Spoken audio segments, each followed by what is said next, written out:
that I am not an attorney, a CFP, a CPA. I do some gift planning on behalf of Lutherans for Life, but anything that I share that you feel might be something that you'd like to incorporate in your giving or your estate plan, I do encourage you to consult your professional advisors. And I'm going to draw attention to one in particular which would maybe have a little more application in this particular program, namely a CPA. Because some of the things I'll be talking about, I think before you complete or do, you will want to you probably would want to talk to your CPA before you conclude that. Okay, let's talk about some unusual gifts. There are two ways to make an unusual gift. In fact, there are two ways to make a gift, period, a charitable gift. One is as a current gift. One is as a current gift, and another is as an estate gift. So we're going to illustrate this first by talking about something that if you're like me, you have a couple of these in your safety deposit box, namely a savings bond.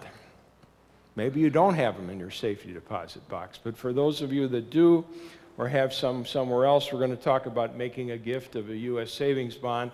And we're going to use Mary as our example here. Mary is our example. And we're going to talk first of all about how to make a gift using a current savings bond. First of all, and by the way, Mary is really me, because the example I'm using I did personally a month or two ago. But let's use Mary as an example right now. In 1994, Mary purchased a $75 face value Series EE savings bond. She did it for $37.50. Now, I remember the good old days when there was actually more interest paid. It would take about 10 years, maybe less, for your bond to mature. Well, the bond matured on 2012, which according to my math is about 18 years. So it took that long for the bond to mature, reaching the full $75. However, Mary continued to hold it until last month, until September of this year, at which point Mary went to the bank and determined what the value of the bond was, which was $88.77, meaning it had earned $51.27. So she will owe ordinary income tax for the latter amount when she does her taxes for 2016 after January 1. Now, what does Mary do? Well, Mary donates the $88.77 to ministry. Mary donates the $88.77 to ministry. Now, she's going to owe ordinary income tax on the $51.27, but she's going to receive a tax deduction for the $88.77. Now, what could Mary have done with this bond other than donate it? Well, she could have held it until 2024, which would actually be, 30 years, at which point she would have interest which would have accumulated to $150. More on that in a moment. Now, the other thing that Mary could have done, or do, since she's still living, is she could decide to leave that savings bond to ministry. So if you have savings bonds in your safety deposit box and you'd like to leave them to ministry, what you would want to do is make a notation of them in your will. You would like to indicate that it was a savings bond. It was issued in December of 1994. It has a face value of $75, and include the serial number of the savings bond. So in your living trust or in your will, you would want to specify all of these things. And then, of course, you'd also in your will want to say who you're leaving it to. St. Paul Lutheran School, Lutherans for Life, Concordia Theological Seminary, for example. Now, Mary, in the future, as we all will be called home to heaven. In this case, if she passes at, say, the same year that it would quit earning interest in 2024, the $150 savings bond would go to ministry tax-free. So now she would not owe, the ministry would not owe ordinary income tax. They would receive the full $150. Now, if she cashes it in before she passes away, she would owe ordinary income tax on it. Or, for that matter, if she leaves the bond to her family, they will owe ordinary income tax on the savings bond. So really what this but what this boils down to is very similar to if you leave monies in an IRA or a 401k plan or a 403b plan, where if you leave monies in any type of tax-deferred savings instrument, such as an IRA, you will not pay the income tax on your life, but your family will if you leave one of those things to them, or if you leave monies in an IRA or a 401k to ministry, the ministry will get the full value and not pay any income tax on it. So a savings bond is the same way. So anyway, is a savings bond unusual? No. Is gifting a savings bond unusual? Well, yes, it is. Having talked to a couple of financial professionals, savings bonds are very common, but they're not as popular as they used to be for donating. But it might be something, particularly if you'd like to leave an estate gift to ministry, but you don't want to leave a percentage of your will and you don't want to do it through an IRA. If you have some savings bonds in your safety deposit box, why don't you name them, or you can name them, and that will go to ministry. Next, grain. I have never handled a gift of grain. So what I'll share I think is accurate. It's been discussed with entities in our church that have accepted gifts of grain, but it's not something I have handled personally. The benefit to donating grain to ministry, or probably any charitable institution, is that grain is, for all practical purposes, as liquid as cash. You can donate real estate and some other things, but then there is the sale of the real estate. Or a sale of a tangible item. I'll talk more about that in a moment. Whereas grain can easily be converted into cash. Now, why would someone donate grain? Well, the main reason it would be donated would be for the same reason that any gift is given primarily, namely to benefit a loved ministry.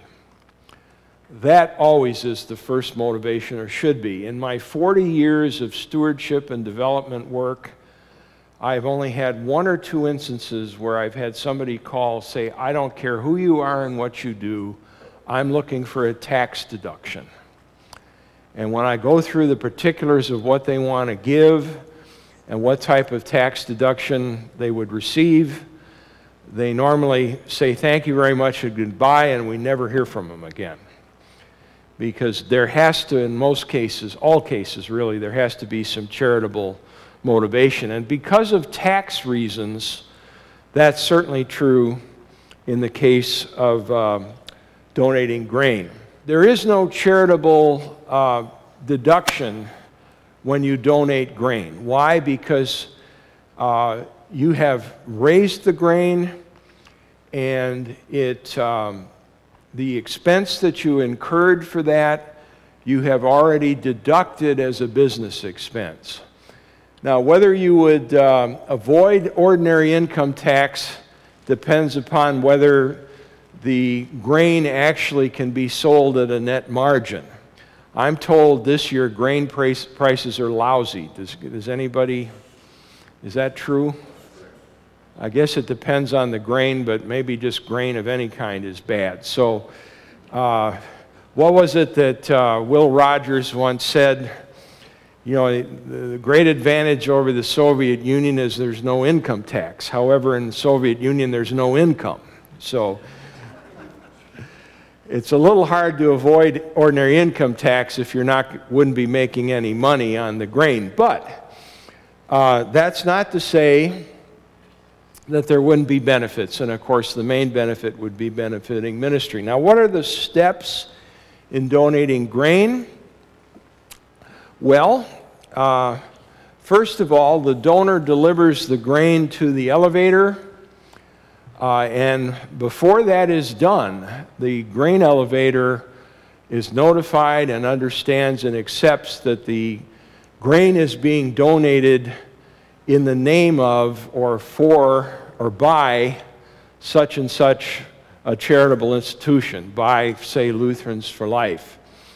That it is a gift for XYZ Lutheran ministry, and that it needs to be placed in their name. When the grain is donated, it is not placed in the name of the donor. It is not donated in the name of the donor. Secondly, or next, if there are going to be any expenses incurred related to the transfer or storage of grain or drying of grain, it is preferable, and of course it depends upon the ministry whether they might incur some of these costs, but for the most part, the donor assumes that they will pay for some of the cost of transferring, storing, and drying. Now, I would think, speaking for Lutherans for Life, that if we were so blessed to receive a gift of grain, we would try and sell it as soon as possible. But I suppose there are some ministries that know what they're doing. I don't. But if they're familiar with the grain market and they follow it and they think in a month the grain price might go up and they'd want to hold on to it and maybe incur the cost that related to that, that would be a possibility. But since it is a gift, preferably any expenses related to it would be covered by the donor. Next, of course, since it is owned by XYZ Lutheran Ministry, the elevator, of course, should not sell it until they're directed to do so by the ministry. It's the ministry's gift, or it's the ministry's grain, and they shouldn't sell it until, of course, that they do that. Now, if you wanted to give grain to your congregation or to a Lutheran school or a ministry that didn't have staff available to handle the transaction, you might want to work through a third-party entity to complete what is called a pass-through gift of the grain. For example, the LCMS Foundation. The LCMS Foundation in St. Louis has accepted many gifts of grain, and in many cases they will do this on behalf of another ministry and pass the proceeds on to a ministry or ministries. So, for example, if you wanted to donate grain, and putting a little shameless plug in here for Lutherans for Life, if you wanted to donate grain, and half go to, say, Lutherans for Life and half to Concordia Theological Seminary in Fort Wayne, you could set up a pass-through account with the Lutheran LCMS Foundation, and then they in turn would accept it and arrange for 50% of the proceeds of each to go to the two respective ministries. Now, there would be a fee here of some kind. Probably a percentage, 1%, something like that. It shouldn't be too much. And I would, of course, before you do anything like that, you would want to arrange that with the LCMS Foundation. So what I'm saying, though, is if you want to give, part of it to your congregation and say part of it to another ministry, I wouldn't be intimidated about the process, because it could be worked out through a third party who would handle the details and the proceeds with you. Certainly, Lutherans for Life and probably every Lutheran ministry and every charity has talked about the benefits of donating, or I should say directing, the death benefit from a life insurance policy to ministry. So in other words, either in some cases people will purchase a life insurance policy, and they will do so with the idea that they can leave an estate gift which would be considerably larger than if they just left some cash from their estate, because the premiums, of course, are going to purchase a life insurance policy, and then the policy is a greater amount. Or they could take a policy that they have, which maybe their own kids no longer need. Their kids are out, they're working, they're successful, and so and you don't need it anymore, the death benefit. So you could certainly direct that the death benefit go to ministry. I'm not talking about that. I'm talking about where you're taking the actual contract and signing it over to a ministry, or you're signing over the income that is generated from that life insurance policy to ministry. And speaking of that, there are two approaches. The first would be, and this would be a relatively, unless you have $1 million policy, this would be a rather smaller size gift. But let's say you have a whole life insurance policy and it is paying dividends to ministry, or it's paying you dividends, I'm sorry, right now it's paying you dividends. You could say, or could direct, that instead the life insurance company direct those dividends to the ministry of your choice right now. Now in my case, my policy, I'm worth more dead than alive, but I'm not worth that much. I think one of my life insurance policies pays $23 in dividends a year, so that isn't all that much. But I certainly could direct that go to ministry, and you can too. And of course, you would receive an ordinary income tax deduction for whatever the amount of that dividend is. The other way is that you can donate the policy, sign it over to ministry, and that you will have no more rights to the policy. In other words, you're no longer eligible for the death benefit, you no longer have access to the cash value, it's gone, it's gifted. And you have received or will be receiving a receipt for that. Now, the policy would need to be appraised, or the cash value would need to be determined so that the amount of your deduction could be determined. If it's going to be over $5,000, and this is true of gifts of tangible personal property, you're probably going to need some type of formal appraisal. But this is where I'm advising you, before you make some of these gifts, you would want to talk to your CPA, because you would want to determine just exactly what, if your cash value you think is $1,329, you'd want to confirm that that would be the cash value, and of course the amount that you would be taking as the ordinary income tax. I would try and determine that ahead of time before you actually go ahead and make the gift. I would actually consult. Now, if you have to have an appraisal done by a professional, it might run, again, to be a $250 charge or something. But of course, if you're giving a policy that has a cash value of maybe several $1,000s or more, then again, it would certainly be worth it from that standpoint. Precious metals. Precious metals. Anybody here seen William Devane on TV? You know, the economy's going to collapse. Buy gold. Well, not a bad idea. But maybe if you're like me, you have a little bit of that, and it's been sitting in your safety deposit box, in my case, for almost 40 years. And again, maybe you feel that this might be something that you could donate to benefit ministry now, which I remember the first book I read about how everything was going to fall apart and money was going to be worthless and we're going to have to take our guns and groceries and gold and head for the hills was, I think it was entitled The Crash of 1982. So I'm still waiting for that. But I'm not belittling that. I mean, this country has some real problems, and I understand where people are coming from.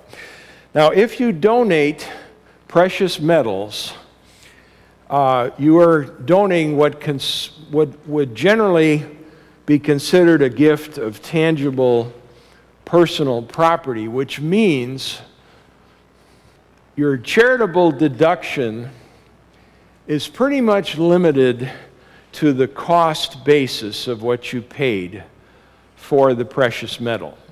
And that is true whether it is coin or whether it is bar. So whether it's silver or gold bars or silver or gold coins, it's pretty much limited to what you paid for it. So when I was 25 years old, my grandmother died at 86, and I inherited $1,200.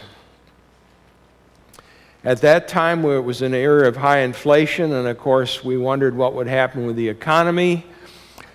And I thought, rather than stick it in a savings account where I might be tempted to spend it, I bought 3 Krugerrands at that time that were valued at about $400 each. Now they're worth about $1,500. And they, as I said, in my case, they're still in that safety deposit box, almost 40 years after I purchased them. Now, if I donated one or more of those Krugerrands, are they worth what I paid for them, or are they worth what they're worth?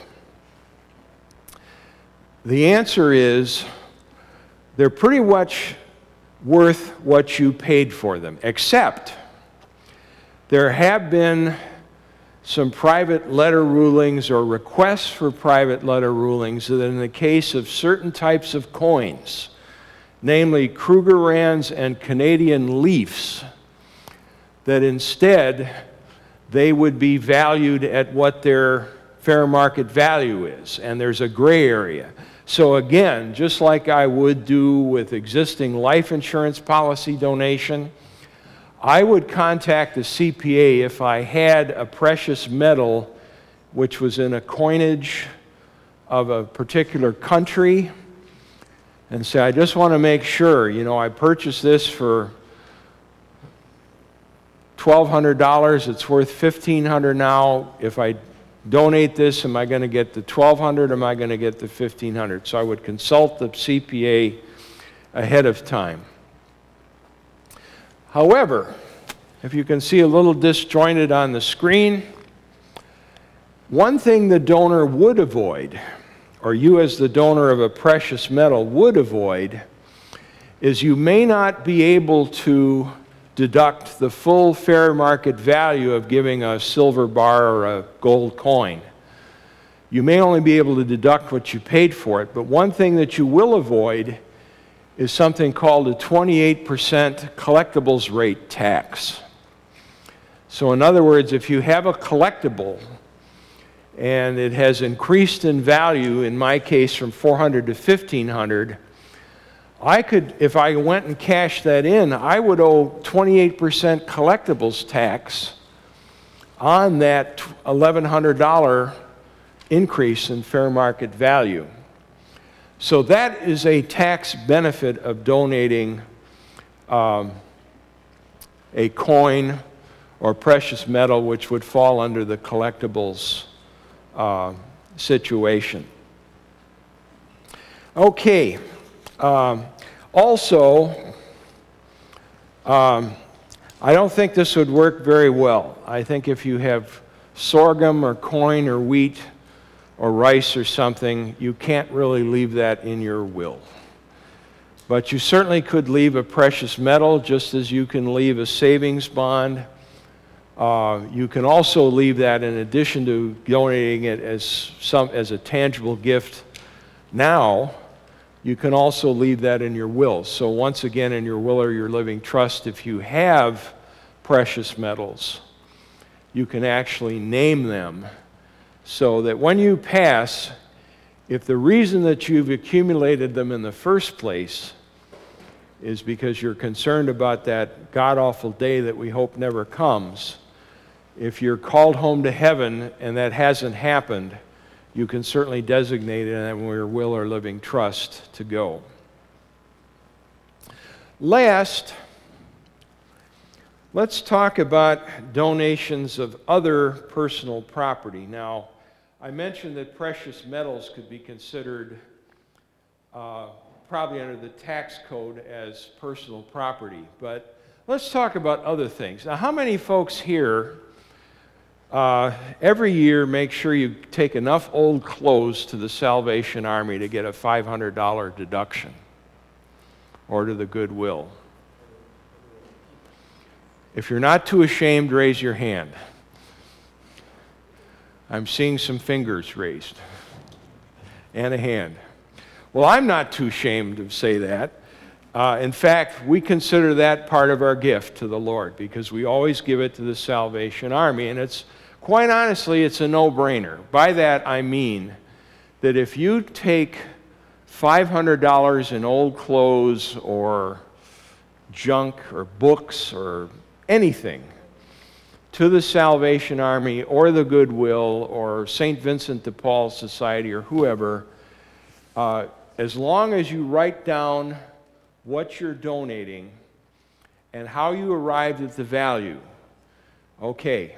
My wife donated a pair of my socks. Only one of them had a hole in it. So that means that they're worth $1 instead of $2. If they had no holes, they'd be worth $2, for example. As long as you do that and write that down, you can take that deduction, and nobody's ever going to challenge you on it. And so it might mean that depending upon the tax bracket you're in, that you're going to owe just a little less money to Obama because you're taking an extra $500 deduction if you itemize. If you itemize. I'm now going to be talking about personal property that for the most part would be at $501 to $5,000. So we're going to talk about that threshold beyond the old clothes to the Salvation Army or the Goodwill. And of course, visually, I have some examples here. Musket, dresser, etc. Two considerations. One, and I think these are the only two considerations that I would look at if I was looking to donate personal property to a ministry. Number one, can the ministry use the item? Can they use them? And that's why I have a van up there. Maybe they can use a van if they're a school or whatever. Now, I have something in my house that I have thought about donating for years and never have. I remember walking in an office one time and seeing a sign that said, "Indecision is a decision." By virtue of indecision, I have made a decision so far not to donate that item. What is it? It is a French horn brass that my folks purchased for me in 1963 that had a value of $325, which is a fair amount of money back in 1963. I played that all through grade school, junior high, high school, and right through to college in 1975. Now, when I was in high school, the band through the school district offered me the use of what is called a double horn. The horn that I owned had 3 valves, and the double horn had 4, which made it was a little easier to get to certain notes. That horn in 1971 was worth $900. So I used that for 1 year in high school, and then I wasn't going to high school anymore. Somehow I managed to keep it over the summer until somebody showed up 1 week into my freshman year in college and confiscated it. I wasn't stealing it, I was just waiting for somebody to show up, and eventually they did. So I went back to playing my old horn at college. When I say, can the ministry use the item? From time to time I've had conversations with people at parochial schools, Lutheran schools, and I say, well, what do you do about band instruments? They say, well, some of the folks, you know, their parents buy them, but we have other kids that can't afford them, so we either rent them or have them on hand. So I have thought from time to time, again, indecision, that it would be great if I could donate that horn and have somebody make some use of it. By the way, I will never play it again. I won't go into details, but I have a pulmonary issue, so it's not like when I retire I can use it to play in a community band, and that's why I'm not donating it. So anyway, what would it be worth? Well, it would be worth more than $325. It'd probably be worth several $100s, certainly more than $500 at this point. So, could a school use that item? Probably. And so that would be one big consideration as to whether you would want to donate it. Secondly, if the ministry cannot use it, can they easily convert it to cash, and would you be comfortable with that? Example, about 10 years ago, at the camping ministry I worked for about 10 years, we had a lady down the street from the camp. She heard we were looking for auction items, and she brought over a 1950s circa single-page copier. This was pre-Xerox. It didn't work. There was no toner. There were no sheets.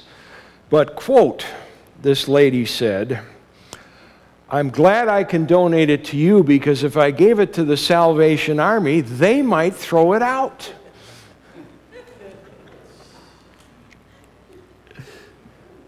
Well, the copier did not belong being used by the camp. It didn't belong in the auction. It didn't belong in a dumpster.